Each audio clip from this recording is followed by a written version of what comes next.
Larmir Jan's home collapsed and her 18-year-old son was killed when a terrible earthquake rocked northern Pakistan in October 2005. 73,000 people died and 3.5 million were displaced. Now, Larmir Jan's family of 6 still lives in a tent. 9 months pregnant, Larmir Jan will at least have the chance to give birth safely in a fully equipped hospital. A female doctor and a midwife regularly visit her camp to give prenatal care. At least 5,000 women give birth each month in the earthquake-affected areas. Families have returned to their villages, but reconstruction is slow. Exposure, crowding, weak diets, and bad sanitation compound health problems that existed in this poor region before the earthquake. Restoring medical services is a priority for the government and many aid groups that responded to the crisis. Care for children and mothers is a major concern. Jan van der Moortele is the UN's humanitarian coordinator in Pakistan. The achievement is that we had a successful relief operations.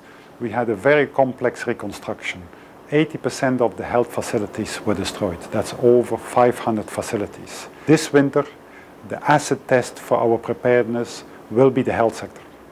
Now, prefabricated units have replaced medical tents. UNFPA, the UN Population Fund, is putting up 34 maternal and child health facilities in areas hardest hit.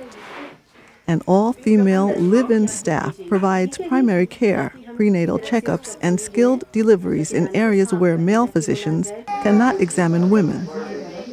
At the Chittar Plain Health Center, Nargis, mother of 4, seeks advice from Dr. Simi Khan about family planning methods.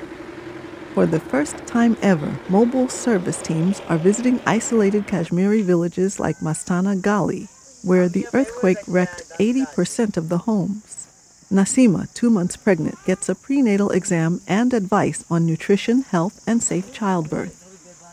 Women in northern Pakistan typically have 6 or 7 children. Most give birth at home, and maternal mortality is high. But with new access to health care, more and more women are coming to life-saving facilities like the Prefab Maternity Center at Hatian Bala in the Jhelum Valley. Nazia, 19, has just given birth. She was married a month before the earthquake. Her home village was buried under a landslide, killing most of her family. Patients with potential complications can be referred to the more advanced AIMS hospital in Muzaffarabad, where 406 babies were born last month.